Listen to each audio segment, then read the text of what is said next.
Bueno, mi siguiente invitado es el economista René Quevedo, experto en el mercado laboral y el tema pues, de lo que ha costado la pandemia.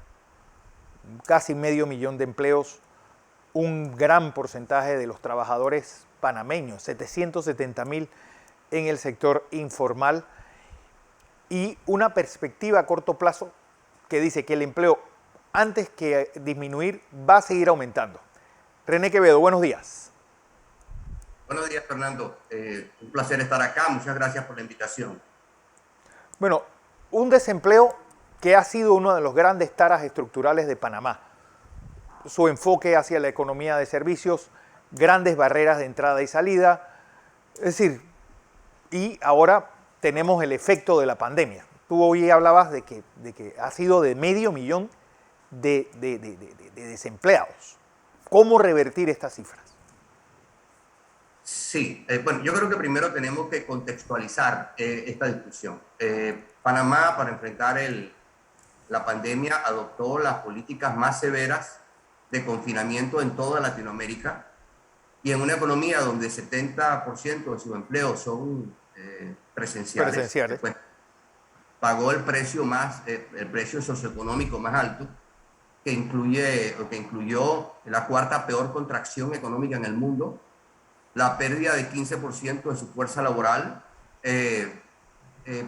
su sector privado perdió 37% de sus empleos formales en un año, eh, la, los ingresos de la Caja del Seguro Social se redujeron en 40% y el consumo disminuyó en $600 millones mensuales. ¿Okay? Para dimensionar el impacto laboral del COVID, que dicho sea de paso, ha sido pagado y sigue siendo pagado exclusivamente por el sector privado, porque a pesar de que se perdieron 289.000 empleos el año pasado, en una economía que genera 45.000 empleos por año, la planilla estatal aumentó. Así que el sector privado realmente está y sigue pagando la factura laboral. Ahora, si nosotros tomamos una fotografía a los 873.750 trabajadores asalariados del sector privado que había en el 2019, ¿okay? ¿Qué ha pasado? Bueno, 37% de ellos perdieron su trabajo, 30% lo mantuvieron y el otro 33% fue suspendido. De ese 33%, 18% fue reactivado y está hoy generando ingresos, 3% fue reactivado y luego desvinculado, hubo 22.000 desvinculaciones, y hay todavía un 12%, 104.000 trabajadores, Sí. con contratos todavía suspendidos. Entonces, estamos hablando de un impacto masivo. Hoy tenemos menos asalariados privados que en el 2004, de tal manera Wow. que estamos hablando de un colapso fenomenal del empleo formal. Tenemos que entender que cada dólar de salario privado genera 26 centavos a las finanzas del Estado. 15% impuestos sobre la renta, 9,75 a la Caja del Seguro Social y 1,25 seguro educativo. El salario del funcionario también, pero siendo el Estado el empleador, eso es sacarse de un bolsillo para meterse en el Claro. otro. Así que ese es un poco el panorama que tenemos en este momento, por demás complicado. Bueno, ¿cómo salir de este hueco? Estados Unidos, Sí, por ejemplo, ha dicho, voy a hacer unas medidas keynesianas que no se veían desde la época del New Deal, de hacer mucha obra pública, que obviamente eso necesita mucha demanda de mano no calificada, porque ahora también estamos padeciendo lo que se viene diciendo hace mucho tiempo, la poca calificación que tiene el trabajador panameño. sí.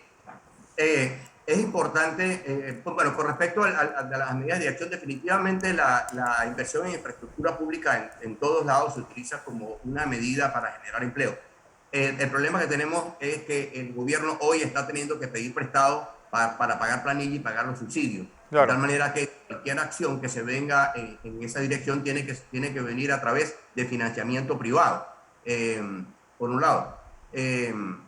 También obviamente la inversión extranjera directa, ¿no? Pero también tenemos que entender lo siguiente. Hoy, si sumamos el 37% de los empleos que se fueron y el 12% de los empleos que están con contratos suspendidos, eso significa que hoy prácticamente la mitad, el 49% de todos los empleos formales en el sector privado están suspendidos o ya no existen. Esto varía por sectores. En el caso del sector comercio es 50%. En el caso del sector, por ejemplo, hotelero, o sea, hoteles, bares y restaurantes es 74%. 74% de los empleos formales del sector hotelería, restaurantes, bares, etcétera, desapareció o está con contratos suspendidos. En el sector logístico es 69%. Y en la construcción es 45%. Entonces, creo que en este momento definitivamente lo primero que tenemos que hacer como acciones, primero tenemos que eliminar las restricciones de movilidad. Sí. Las restricciones de movilidad han masacrado realmente a 500.000 de trabajadores. Es decir, los 327.000 que se fueron, 104 que tienen contratos suspendidos y los 146.000 que ya estaban desempleados. Entonces, estamos hablando de que ya no tiene sentido. Entendemos que estamos en una situación de crisis sanitaria, etcétera, pero esta narrativa del terror, lamentablemente, lo que está haciendo es generar empleo, generar desempleo. El miedo inhibe el consumo. Tenemos un colapso en el consumo de 600 millones de dólares mensuales. Entonces, creo que tiene que haber esos dos elementos: eliminación de restricciones de movilidad a corto plazo. Dos, la dosificación de la narrativa del terror. Y tres, inyección inmediata de liquidez a la pequeña y mediana empresa, que lo que se está haciendo no está funcionando. De hecho, el desempleo aumentó. Entonces, yo creo que por allí, a corto plazo, estoy hablando de cosas inmediatas, a más largo plazo tenemos que buscar el tema de la enorme informalidad que existe, y tenemos que diversificar la economía y atraer inversión extranjera y atraer sectores que generan poco empleo informal, como antes mencionaba la minería. La minería genera 7% de empleo informal. Así que yo creo que son cuestiones que tenemos que estar abordando a corto y un poco más a mediano plazo.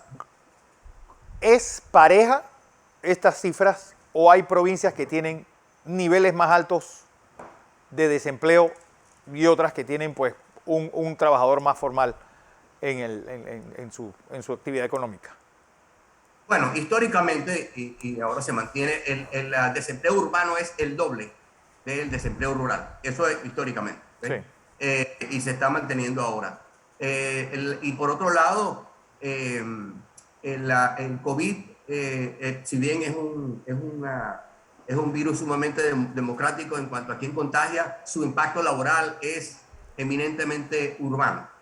Entonces, estamos viendo de que nuestro problema en este momento, y si vemos los sectores más afectados por el impacto laboral del COVID, estamos hablando de entornos urbanos. ¿Se puede pensar, y ya pensando fuera de la caja, valga la redundancia, de códigos laborales temporales para poder incentivar el empleo? Que reducción de gastos, pues hacer pues zonas especiales con códigos y con condiciones laborales especiales para motivar el empleo.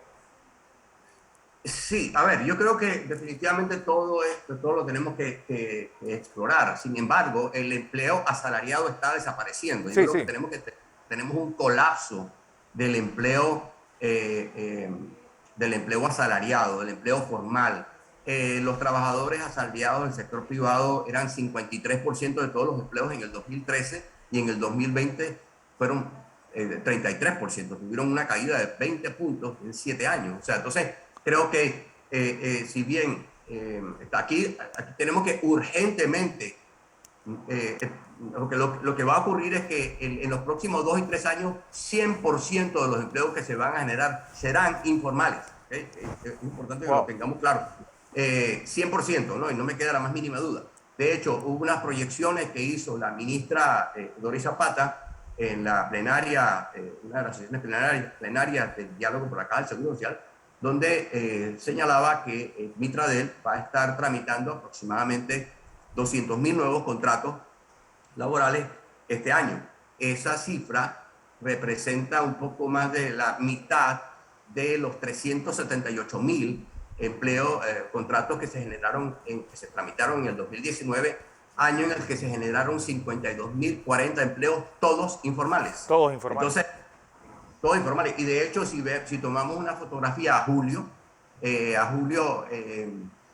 Mitradel había tramitado 102.000 nuevos contratos y a esta fecha, en el 2019, se habían tramitado 199.000. O sea que vamos en esa línea. De tal manera que este año y el año que viene se va a generar principalmente empleo informal. Entonces, creo que es una situación extremadamente seria en materia de generación de empleo formal. Y además está decirlo, si nosotros no generamos empleo formal, la caja del Seguro Social está condenada a muerte, hagamos lo que hagamos. Entonces creo que es en interés nacional el que nosotros busquemos una manera para generar empleo formal, lo cual presupone generar las condiciones para la inversión. Sin inversión privada no habrá generación de empleo. Así que yo creo que definitivamente tenemos el reto ante nosotros. Pero hay algo que es importante de esta crisis, es pues los visos de estanflación que hay, porque cada vez hay menos personas con ingresos